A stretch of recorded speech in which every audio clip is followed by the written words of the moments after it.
The last few hours have seen fast-paced developments emerging out of Afghanistan. With each passing hour, we've been getting to know about the Taliban's advancement and how they've been inching closer towards Kabul. To summarize what we witnessed over the last few hours, the Taliban first reached the outskirts of Kabul. There were reports that the Taliban have been waiting for a peaceful transfer of power.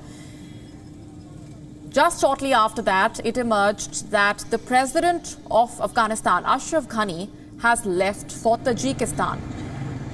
And now in yet another crucial development, what we do know at this point is that Ashraf Ghani has not only left for Tajikistan, but he's being referred to as the former President of Afghanistan. Abdullah, who has been heading the Higher Council for Peace Reconciliation, has released a video message where he refers to Ashraf Ghani as the former president. We also know that the Vice President of Afghanistan, Amrullah Saleh, has left Afghanistan as well. In the latest, where do the power negotiations stand then? And what do these developments mean for the people of Afghanistan? With the Taliban entering Kabul, the mechanism for the new interim government is being worked out. Reports indicating at this point that the new interim government could be headed by the chief of the Afghan Reconciliation Council, Abdullah. This is just an indication of what might lie ahead.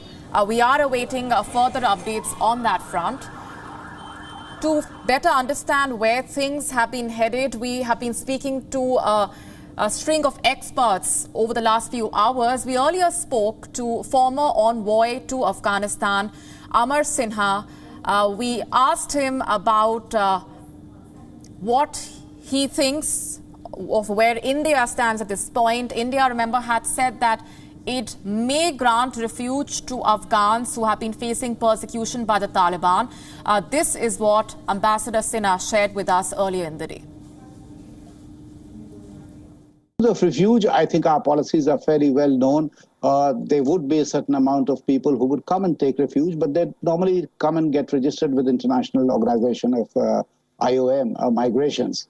But we hope that it doesn't come to that pass and Afghans are allowed to live peacefully in their own country, because any refugee status, yesterday, for example, we commemorated the horrors of partition of 1947. Imagine Afghans in one generation, this is the third time this is happening to them. So you can imagine it's a huge humanitarian disaster. One would look at it from the people's perspective. We also asked Ambassador Sinha about the concerns that have been laid out for women and children in Afghanistan and what a Taliban takeover could mean for them, and if he anticipates a repeat of what we witnessed the last time around. This is what Ambassador Sinha shared with us earlier. The people in Afghanistan have got used to a certain amount of liberties, access to education, ability to work, etc. That, I think, is being denied already. They have just now also said that there will be no restrictions on women stepping out of their homes alone. But these are something which are saying today. Once they have a monopoly and control of government, these things may change. So we will have to take it with a pinch of salt, and we just hope that they have learned from their own past mistakes, and going forward, if they really have to work and run a modern government and provide some governance, they would ease up on some of those controls. And with the worst fears seeming to be coming true for Afghanistan, a lot of uncertainty lies ahead. As we've been telling our viewers, these developments hold far-reaching implications and ramifications for not just Afghanistan, but for the entire region. India has also been monitoring these developments very closely. As Ambassador Sinha was telling us earlier about where things stand vis-a-vis India's refugee policy when it comes to Afghanistan. In the latest, as far as the developments in Afghanistan are concerned, Ashraf Ghani has left the country and interim government is likely to be in place. It's only likely at this point. Vice President Amrullah Saleh has also left Afghanistan. Abdullah, who has been heading the Council for Peace Reconciliation, has released a video message. He has addressed Ashraf Ghani as the former president of Afghanistan. That is a crucial development. Reports also indicating at this point that Abdullah may head the new interim government. This is what we do know at this point, but no further confirmation on that front. Reports have been indicating that Abdullah could head the new interim government. A lot of uncertainty, of course, as we piece together the developments that have unfolded over the last few hours, from the Taliban taking over crucial cities and provinces over the last few weeks, to tensions flaring up on the ground over the last few days and over the last few hours. They have inched closer towards Kabul earlier in the day, as we reported. And then, while they were waiting at the doors of Kabul, it emerged that they want a peaceful transition of power and that they do not want to take over Kabul by force. And in the latest, just over the last couple of hours, fast-paced developments suggesting that Ashraf Ghani has left Afghanistan, and now there is a confirmation on that front, as our correspondent Sidhant Sibal has been telling us. Ashraf Ghani has left Afghanistan. He is left for Tajikistan, is what we know at this point. The final destination is yet to be known, whether Ashraf Ghani will be staying in Tajikistan for now or whether he will be headed to the United States as his final destination. Remember, earlier reports had indicated that Ashraf Ghani could be headed to the United States as well. As we've been piecing together the fast-paced developments, a lot of uncertainty on the horizon for the people of Afghanistan, their fate continuing to hang in the balance. Our correspondent Sidhant Sibal has been speaking to multiple sources and has been getting us all those updates as well. Sidhant, over to you. If you can tell us what has emerged over the last few minutes, what we do know at this point in terms of the situation on the ground. Well, yes, Molly, it has been a dramatic Sunday. It has been dramatic last few hours. And there is confirmation that Ashraf Ghani, the former president of Afghanistan, as Dr. Abdullah has said, has left the country along with Amrullah Saleh, who is the first vice president. In fact, just a short while ago, the acting defense minister of Afghanistan has tweeted, calling it as a betrayal. But history tends to repeat in Afghanistan, whether with the Americans, whether with the Russians or the British. Currently, we know that Taliban is entering the city of Kabul.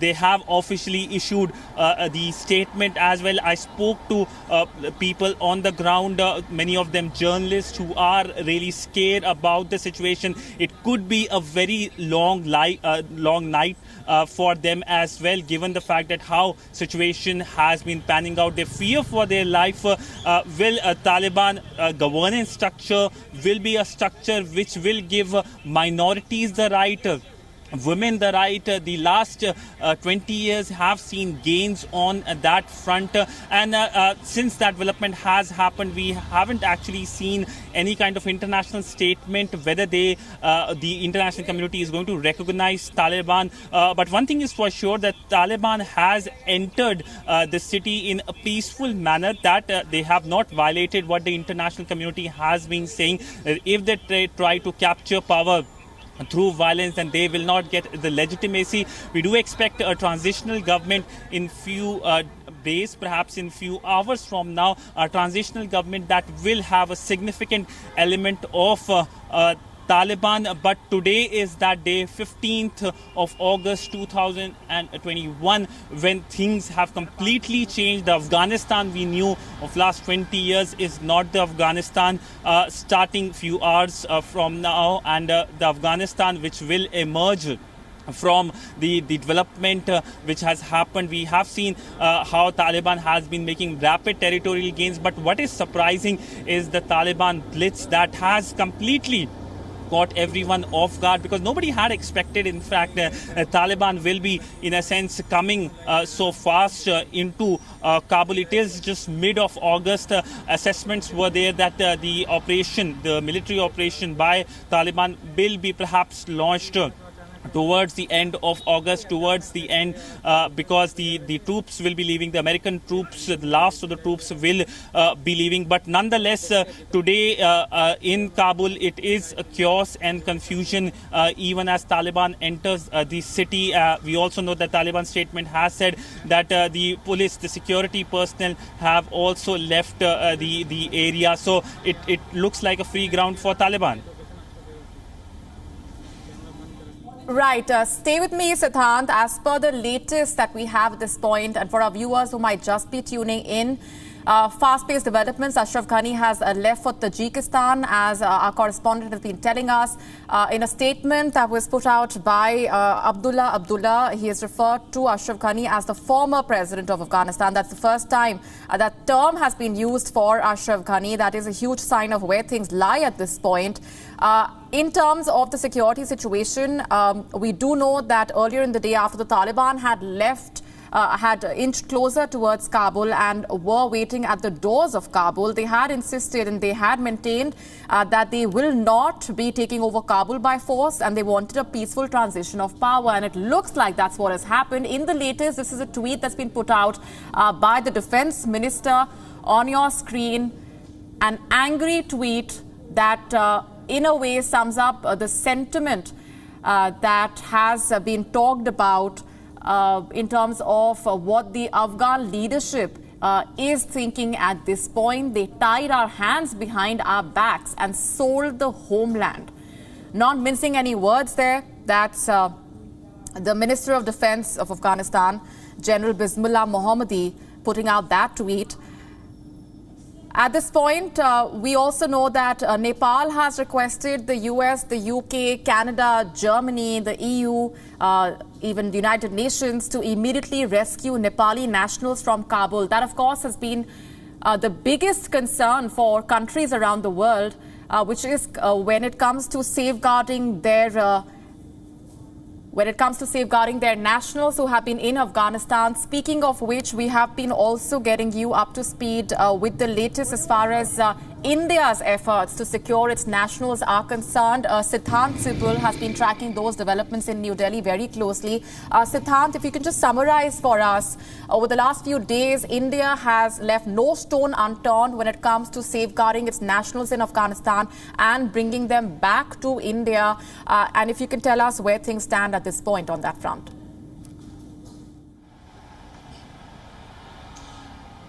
Well, India was in fact worried about the security situation in Afghanistan, and the Indian mission in Kabul has been issuing advisories. In fact, it had issued 4 advisories asking its nationals to leave the country before the commercial flights are stopped. And even as we speak, an Air India flight with over 100 people is about to land here in Delhi. We do not know who these people are, but obviously they are expected to be Indian nationals. But nonetheless, we also know that last year India had brought a significant number of Afghan minorities, the Sikh minorities and Hindus from Afghanistan. Nidan Singh, a story which we followed very closely, was a story of an Afghan Sikh who was kidnapped in Afghanistan. He, of course, later was released, and he, of course, is here in India, hoping to get his Indian citizenship. So there has been a process which has been underway for a pretty long time. But the big question is about the Indian diplomats. So far, no call has been made when it comes to evacuation of the Indian diplomats in Kabul. We know that India has already withdrawn its diplomats from its consulates in Kandahar and Mazar-e-Sharif. In fact, India brought 50 of its nationals from Mazar-e-Sharif just last week before the city fell into the hands of Taliban. Right. And as far as the power negotiations are concerned, Siddhant, a very crucial development, as we've been telling our viewers, Abdullah has referred to Ashraf Ghani as the former president of Afghanistan. That's the first time an official has used that term to refer to Ashraf Ghani. That is a huge indicator of where things lie at this point. There is also the word that we're getting in through reports indicating that Abdullah could be heading the interim government.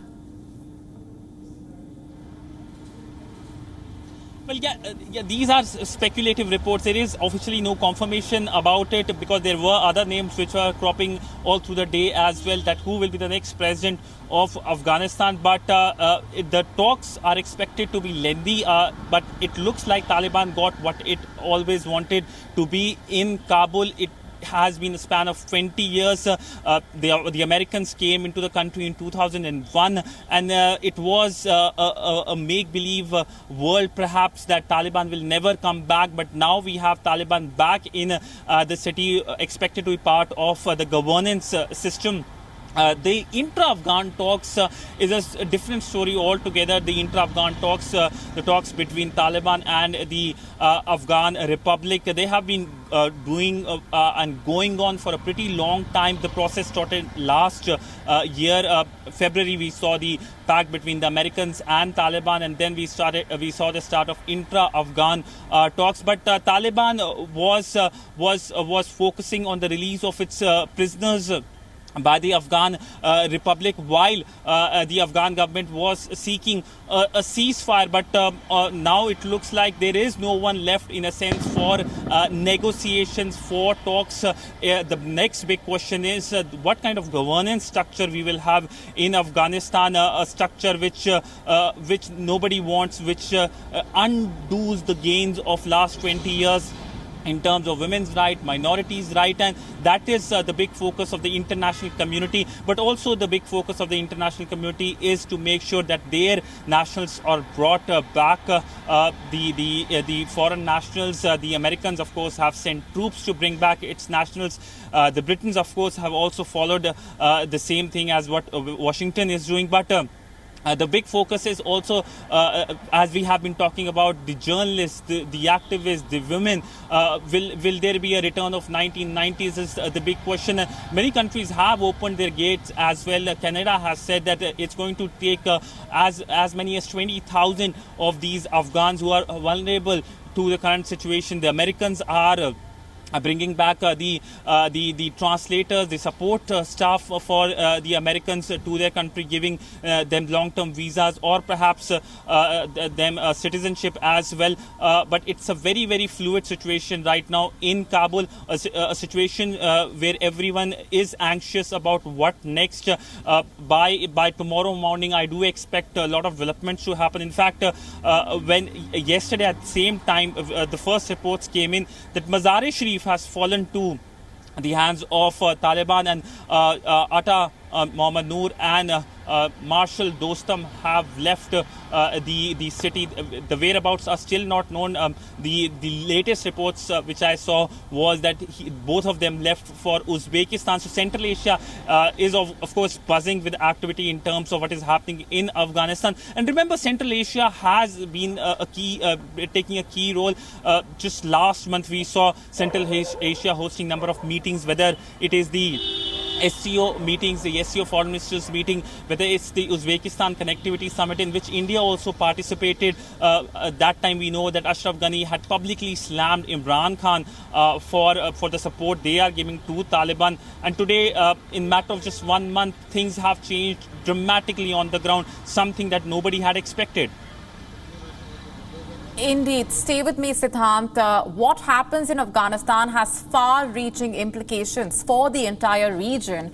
As we have been monitoring the security situation in Afghanistan for months now, things have spiraled out of control over the last few days, and over the last few hours itself, we've been getting you fresh developments with each passing hour. There have been fresh reports of the Taliban's advancement, and earlier in the day after it emerged that they had inched closer towards Kabul and were waiting at the doors of Kabul, the Taliban had insisted that there would be no forceful takeover of Kabul and that they want a peaceful transition of power. And with Ashraf Ghani now having left Afghanistan, that seems to be unfolding. Things seem to be unfolding just the way the Taliban demanded earlier. that they want a peaceful transition of power. Ashraf Ghani has left Afghanistan for Tajikistan. So has the Vice President Amrullah Saleh. He's also left Afghanistan as per the latest coming in. Where would Ashraf Ghani be headed after this? Will he be staying in Tajikistan? Will he then be headed to the United States? Not much is known on that front at this point. As we've been telling you, a lot of speculation has been doing the rounds, but we have been only putting out and telling you about the developments that stand confirmed at this point. And what we do know is that Ashraf Ghani has left Afghanistan, and an interim government is likely to be in place, but not much is known on that front either. As the power negotiations unfold, we will be tracking the very latest coming in. WION now available in your country. Download the app now. Get all the news on the move.